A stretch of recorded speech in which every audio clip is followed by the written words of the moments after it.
Right, welcome back to Hope at Dawn on Hope TV, and we promised you that when we are back, we'll be looking at what's being reported in the dailies, and we have the different dailies with us this morning. We start off with the Daily Nation, and it's still the fallout following the KCPE results, and the headline, KCPE audit, CS Machogu seeks answers for errors.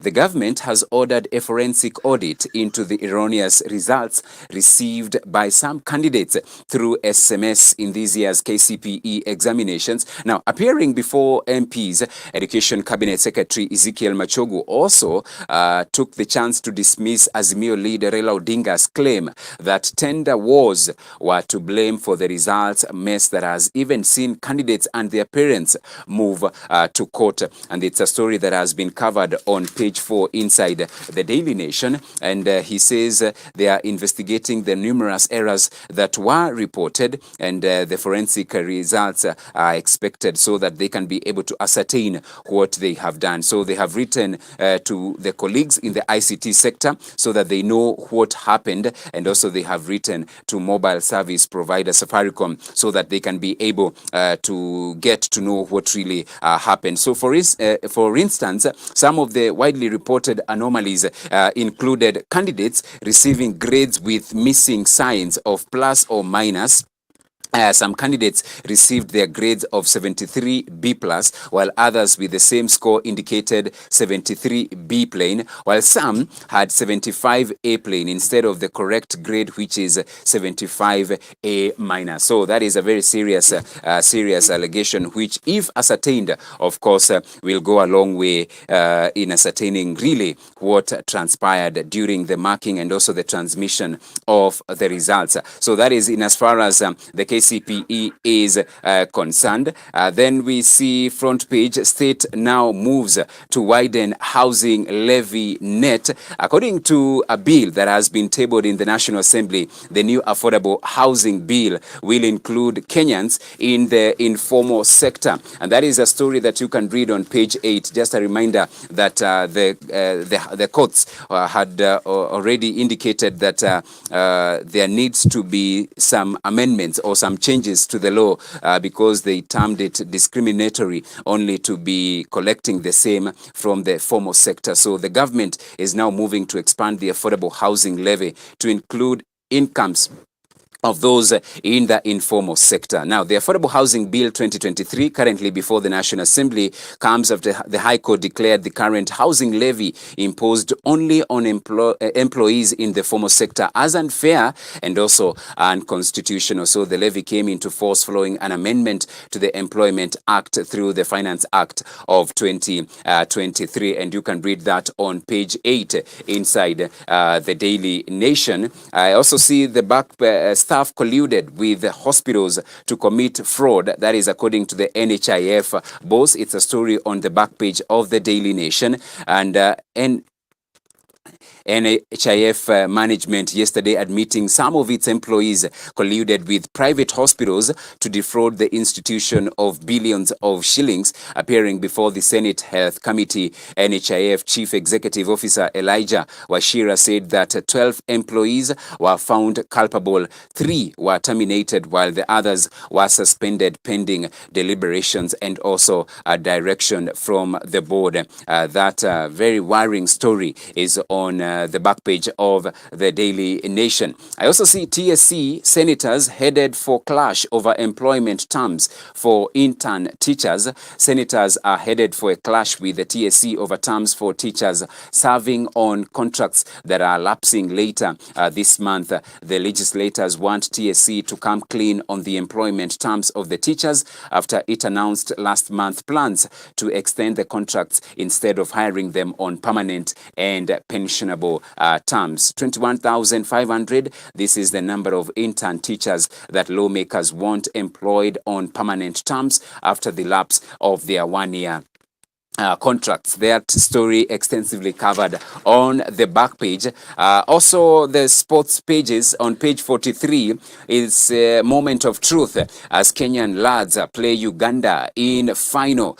Coach Babu to employ different strategy to counter today's opponents in Kisumu.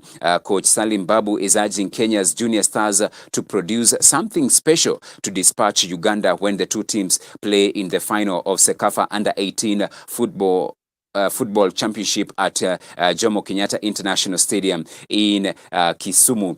So that match will be played at 2 p.m. At 11 a.m. we will be having the third place playoff between Tanzania and Rwanda, and we are wishing the boys the very best. They reached the finals unbeaten, and we are hoping that they can continue with the same streak when they face off with the perennial nemesis, that is Uganda. Then there is Kenya Sevens star Ombachi. Rugby, family and cooking saved me from suicidal thoughts. His tours around the world with Kenya Sevens rugby team introduced him to different cultures and cuisines, and also led him to meeting his wife.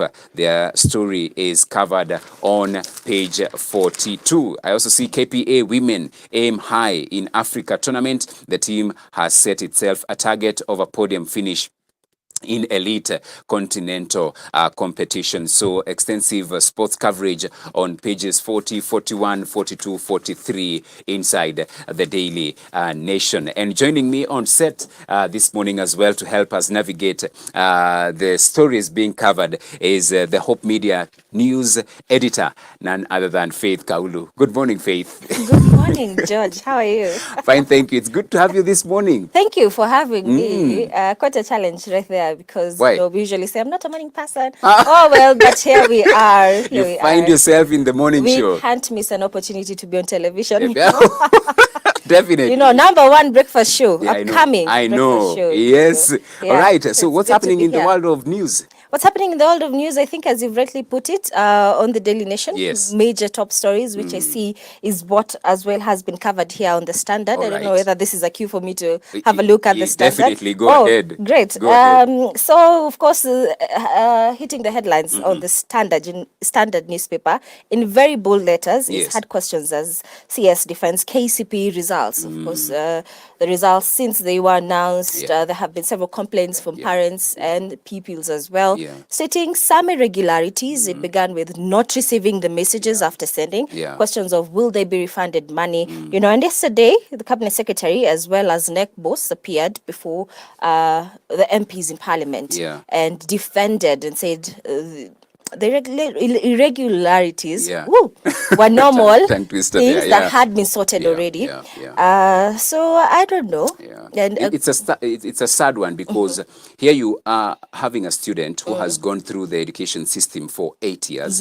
And they have put in the sacrifice, the efforts and everything. But then again, question marks are being asked as to whether whichever grades that they got are the right or the legit marks that they got. And of course, they have repercussions, because of course, with KCPE, they determine which school secondary school you will be admitted. So when we have these questions being asked, and of course even some evidence being adduced even by the opposition, and allegations being leveled against the same, it is worrying. And of course, my heart goes out to all the students, who sat the exams and they feel that justice will not However, Gigi, just to say, I feel like the conversation should not be on the tenders and who printed the exams, but rather why students in one school, in one subject, will get same marks.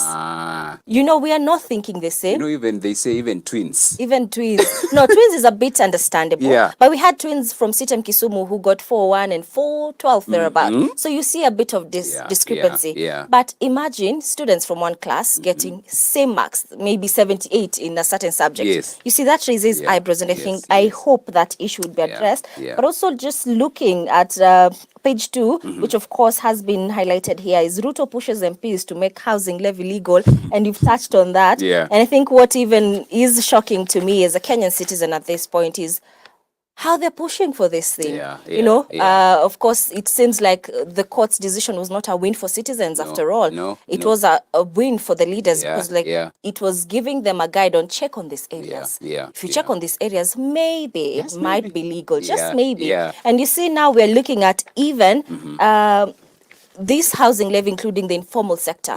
Because now they're thinking, oh, okay, let's include the informal sector into this. They're going to pay. And now they're saying, if you're not paid, it's going to be a civil debt. Wow. It means, after all, you have to ensure at some point, you've paid it. Did we set ourselves up? Is the question. Anywho, here at the corner is the Dialogue Team report of Fraud Karua declares. So we see very clearly Martha Karua as new principal, as well as Raila Odinga's running mate, raising questions about the report.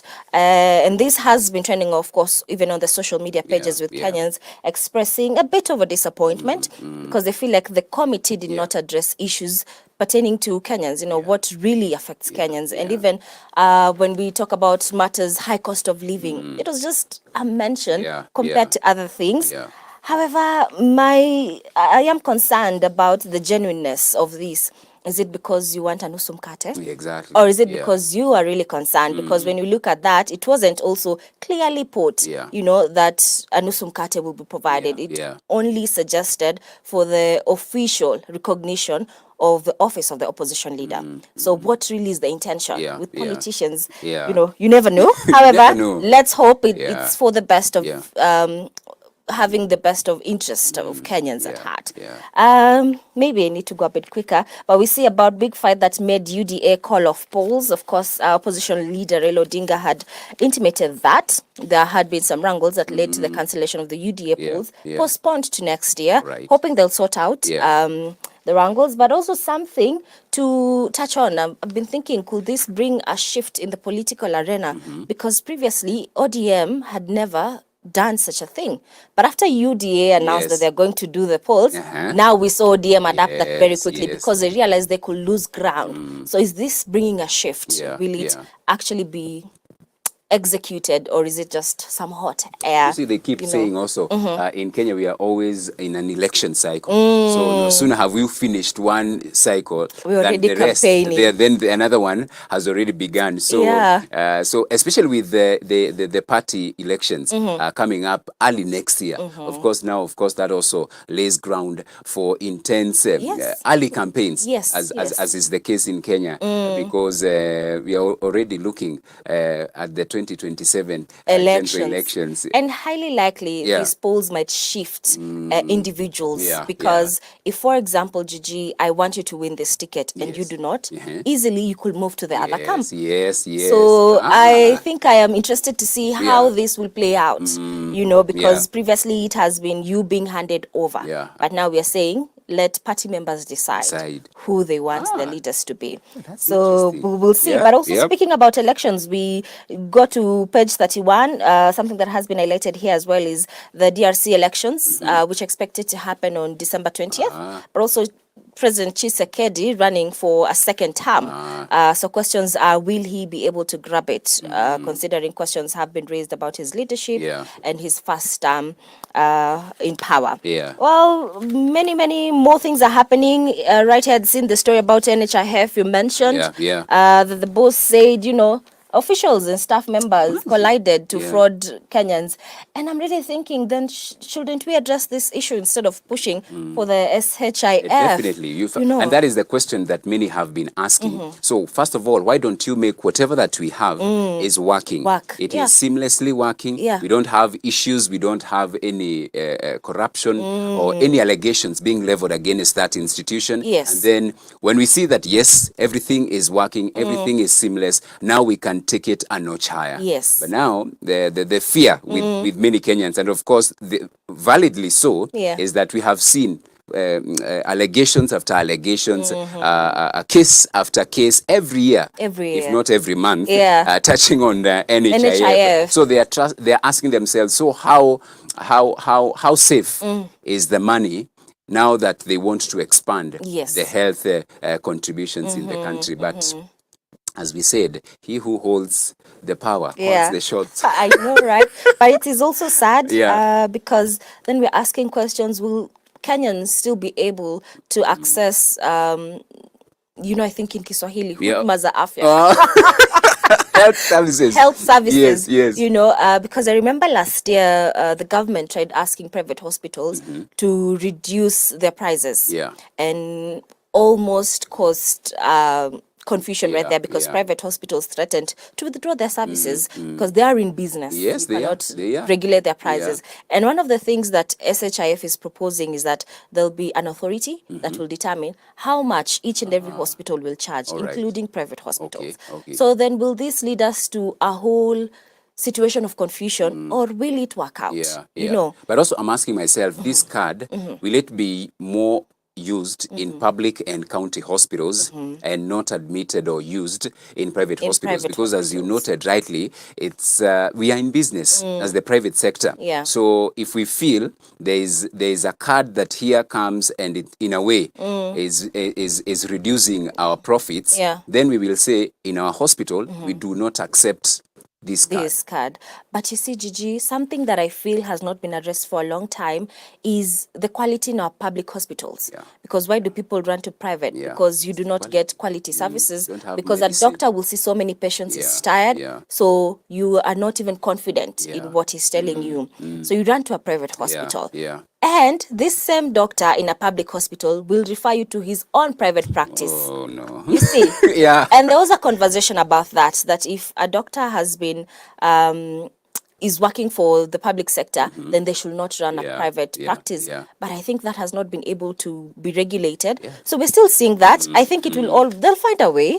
You'll come see me, I'll tell you, okay, tupatane on this other side. Is that not conflict of interest? It is. At the end of the day. It is. But I know I need bread at the end of the day. So grab yourself the Standard to read these stories that are of interest to us. But also at the back page, I see we're talking about sports here, your forte. And it's a moment of truth as Kenya face Uganda in Sekafa grudge match. That is the under 18s. The tournament has been happening in Kisumu. And the one thing that also caught my attention was the huge numbers in terms of the fans who have shown up to show support for the under 18s who have been also showing good performances.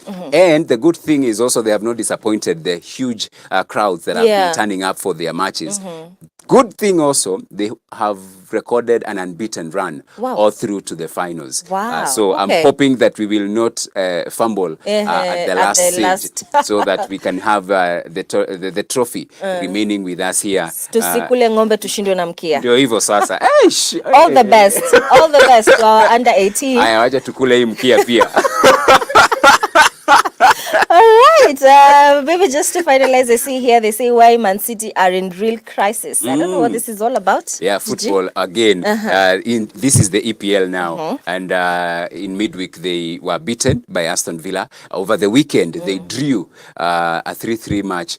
So they are saying maybe now teams have come to know and to learn how to play Manchester City, because remember they have won the EPL title the last 3 years consecutively. And also they won the UEFA Champions League. So they are the team to beat. So every time they don't win a match, of course, you know the media will come out and say, they are flopping. Exactly. So they're saying maybe they could be in crisis. But of course, you never rule out Man City. Ni mapema bado. Ni mapema because the season will be ending in May. In December. Anything can happen. Anything can happen. Anything can happen. There's a Business Daily story here. And they're saying why consumers expect EPRA to slash fuel prices. They're saying there is a drop actually in global prices to a 6-month low, which has turned the spotlight on the Energy and Petroleum Regulatory Authority amid hope of cost relief for consumers early next year. So they're saying globally the prices are falling. But you see, even last month when EPRA announced their results, or rather their pricing, prices had fallen. Yes. So Kenyans expected that Kenya will have relief at the pump. Yes. But it didn't happen. So questions are being asked. And the one thing that we keep forgetting is that the prices, especially in Kenya, the reason why we are having skyrocketing prices is because of the taxation. Yes. Now, if I got it right, the NADCO, the team that was at Bomas, they proposed to reduce this. They look at 2 levies. And they were saying they reduce with, I think, 5 shillings and the other one with 3 bob. Yes. So that we have 8 bob. But now, what happens with the likes of the VAT?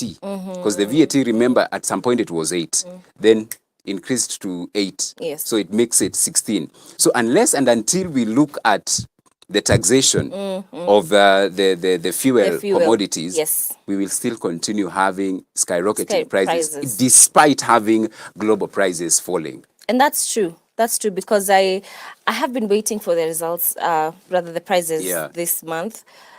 But I don't want to be hopeful, because as much as we're saying globally, crude oil prices is falling, but in our country, just as you've put it, fuel levy and the tax is high. And I don't know if I'll be in trouble saying this, but it seems like from observation, our government is increasing this amount. So are we also going to witness, I know the NADCO has proposed let's reduce. Is that a step or a recommendation that will be considered, or it's not going to happen? Because if it's not going to happen, as Kenyans, we won't find relief.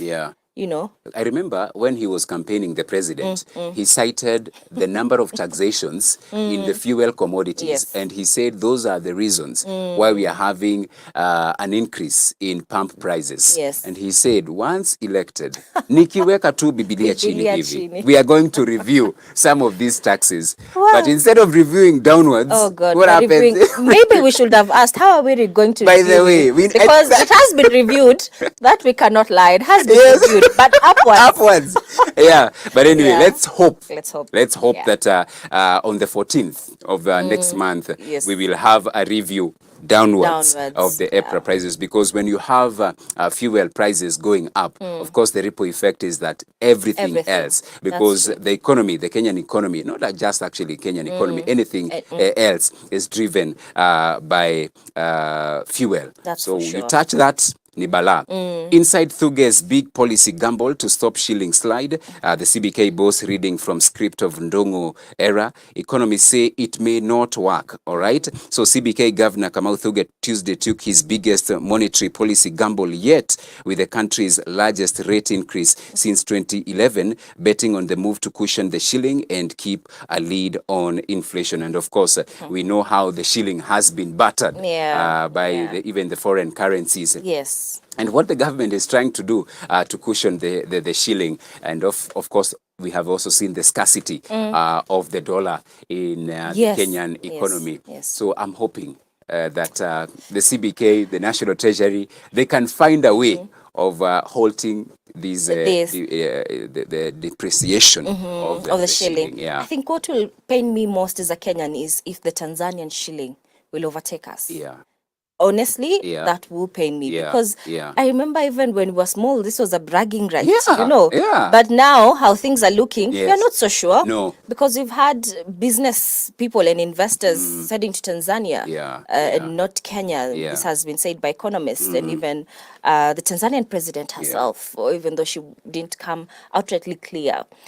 I think that will pain me. So I hope they really do something to cushion us. You know, that once upon a time, and even now, we were a hub, the economic hub of the nation and the region as well.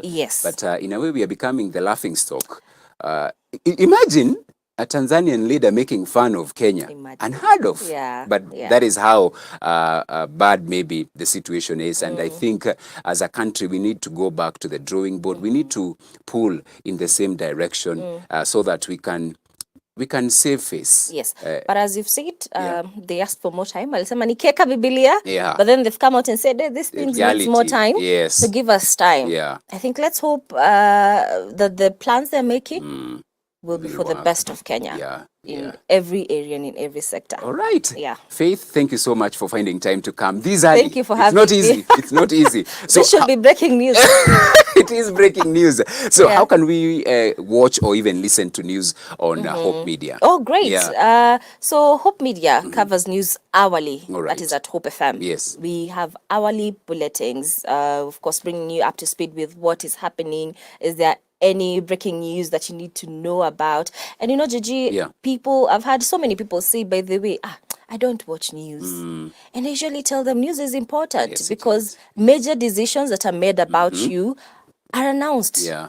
And we let you know through the news on how they will affect you. We analyze that clearly. And if you'd like to know more about this, Hope TV, we usually air news daily, 7 p.m. and 9 p.m. If you're in Nairobi and you're wondering how can I tune into Hope FM 93.3, or go to our website and you will be able to live stream and tune in just to know what is happening. We have business news, sports news, and cover hourly bulletins every top of the hour. We'll be right there to bring you up to speed with what is happening. We are reliable. Thank you. Yeah, that is Faith Kaulu, the Hope Media news editor, and just appreciating her even for finding time to come and join us on set this morning. We now take a break, and it is all about the video of the day. And the video of the day this morning is coming all the way from Rwanda. Yes, and we find this amazing, talented gentleman. His name is Israel Mbonyi.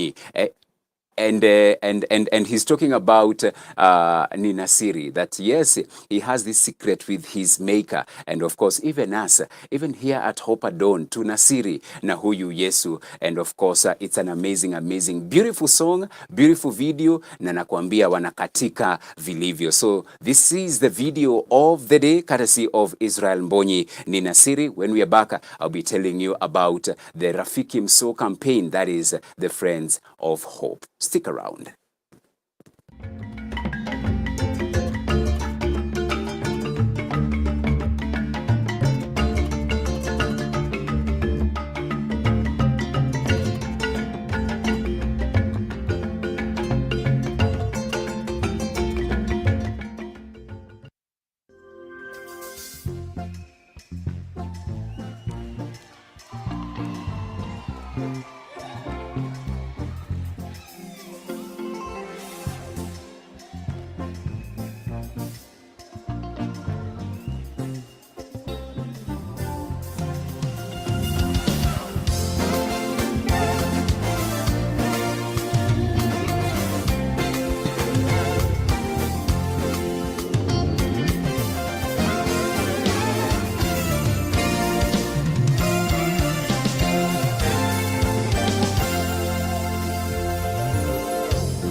watafunguliwa, watawekwa huru.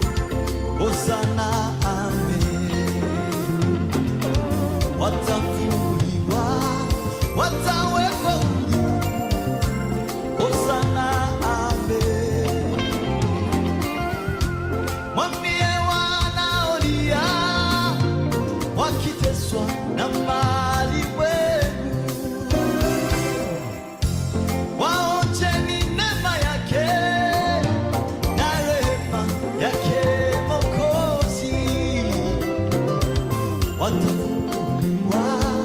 watawekwa huru.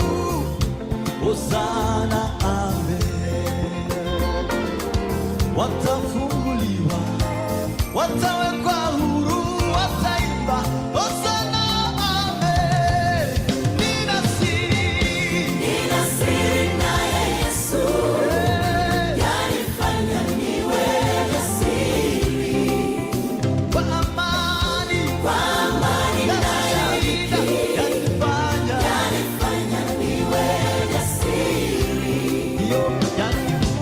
Yaniburudisha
Hosana,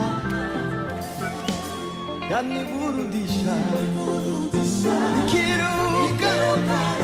Hosana, yo yaniburudisha nikiruka. Hosana,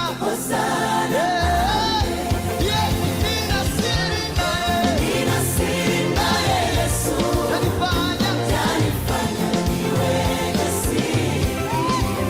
kwa amani yanifanya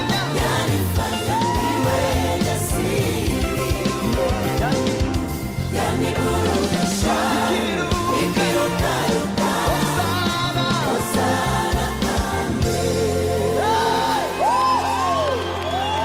hallelujah.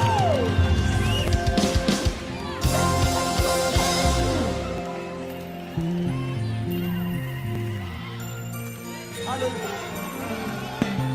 Hosana, hey, hey,